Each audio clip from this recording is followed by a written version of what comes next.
donc directeurs généraux également ak directeurs yi tout simplement ñi ngi xamal ni que la tribune donc que Macky Sall est inconsolable depuis lors inconsolable allez savoir si ndax dafay jooy wala ndeysaan ndax dafa buddee wala ndax dafa mer en tout cas daal inconsolable ça veut tout dire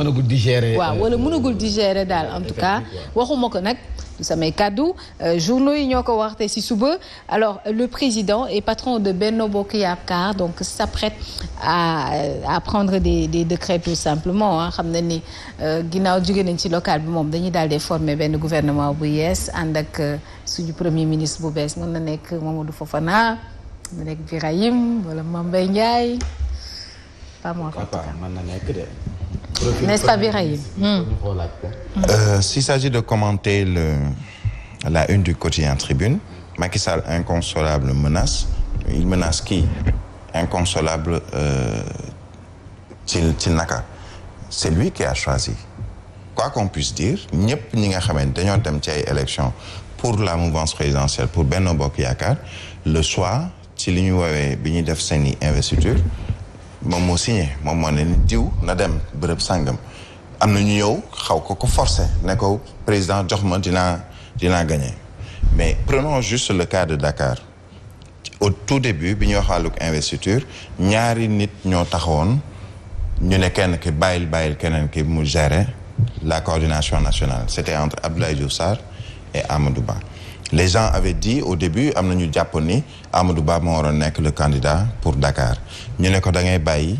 jël Abdoulaye Diouf Sarr puisque il est maire de Yoff peut-être que am na lu mu war a mën a prouver pour la capitale sénégalaise Dakar mais kan moo choisir c'est Macky Sall qui a eu le dernier mot am na ñoo xamee ne dañoo génne ay listes parallèles ci biir coalition Benno Bokk Yaakaar rawatina ci biir APR moom ci boppam moo yëkkati kàddu ne ni am na ñoo xam ne ni man maa ko validé wala maa ko cautionné mais ñeneen ñi nga xamee ni peut-être ils n'ont pas eu mon onction tey bu fekkee ni ñooñu dañoo perdre ce qui est sûr c'est que dina am sanction mais ñi nga xamee ni dañoo ñëw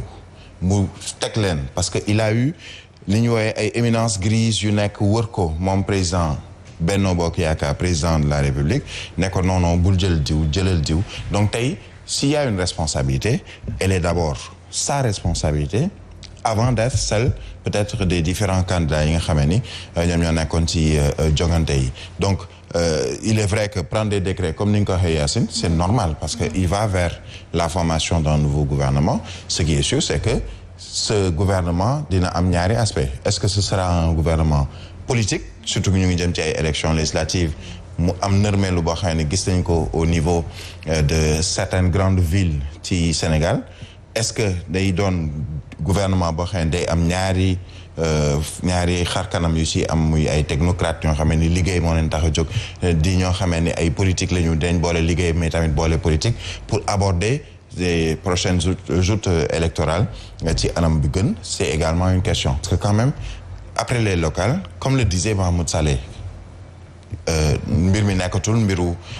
fubalu koñ wala nawetaan parce que dafa am ay relents après ci lu jëm ci ay élections législatives jëm ci élections présidentielles maintenant nag si on va vers des élections législatives ak cette tendance là nga xamee ni nit ñi dañoo ne ni suñu carte électeur mën nañoo soppi doxalinu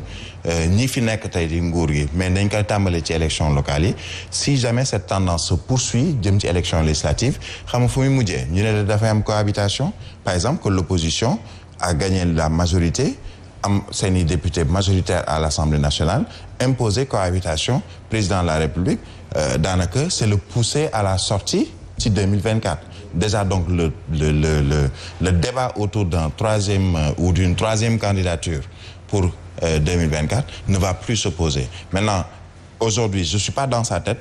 mais je l'imagine assez xaw ma naka laa ko mën a waxee mais je l'imagine dans une posture assez difficile parce que li tax la posture est difficile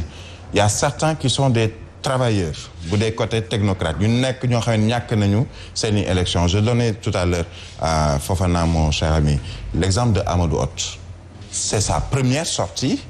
politique il était plus connu comme technocrate comme koo xamee ni liggéey lañ ko jàppee mais pas sur le plan politique moom mooy première sortie politique am il a mordu la poussière face à un Bara Gaye à Yeumbeul qui lui-même a rappelé que sur le plan politique du ma sa morom parce que ba may politique yàgg na tey ña ma àndal ci wàllu politique ku ci mel ni maître Abdoulaye Wade ba mu koy def du tey yow yaa ngi doog a dugg ci politique il s'est battu mais la victoire est nu ñu koy ci de l'autre côté à savoir ak Bara Gaye mais est-ce que Macky Sall va maintenant enlever celui-ci nga xam ne moom moo ko dugal daanaka ci politique sous prétexte que dafa perdre c'est une interrogation mais comme je disais la tâche sera très dure et difficile pour le président de la République en même temps président de Benno Bokk Yaakaar parce que am na tamit beneen aspect mooy ses partenaires parti socialiste AFP Rewmi quel sera leur avenir avec lui l'APR avec lui en tant que président du parti APR même si président de la conférence des leaders bu Benno Bokk Yaakaar est-ce que compagnonnage boobu tey ça a encore sa raison d'être ce sont autant d'interrogations sûrement dans sa tête et il va falloir qu'il trouve des réponses à toutes ces questions. alors Abdoulaye Diouf Sarr Mamadou Fofana Hadj Mansour ñu ngi lay nuyu bu baax a baax di la dalal ci plateau bi. maa ngi lay fay bu baax a baax a baax. c'est bien. Yacine sama garage ngay taxaw de. fi ngay taxaw sama garage la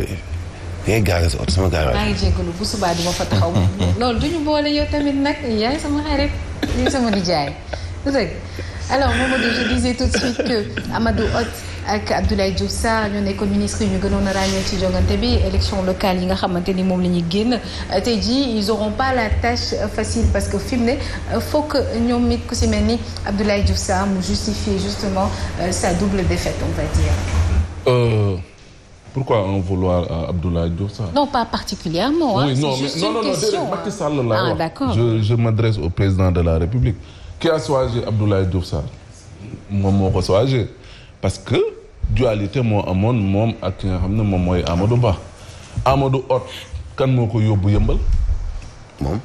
Assome Diatta moom moo ko fa yóbbu. Assome Diatta kan moo nangu mu jógee Casamance am gële dem militer ji à Kër Massar Sud. non xam nga même liste parallèle yi sax moom ci yu bëri moom moo ci am. moom moo cautionné. moo ko cautionné. parrainé quoi. en réalité man dama jàpp ne le président Macky Sall la mu war a xam mooy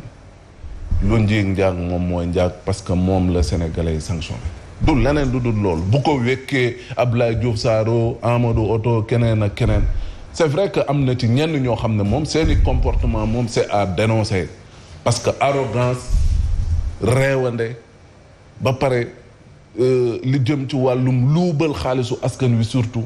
ñooñu boo leen tegee mais nit ñi duñu hésiter pour dindi leen fa mais en grande partie la responsabilité incombe au président Macky Sall. C'est lui qui a fait ce choix utiliser na pratiquement tous les subterfuges du monde pour jéem a xool nu mu gagner élection yi mais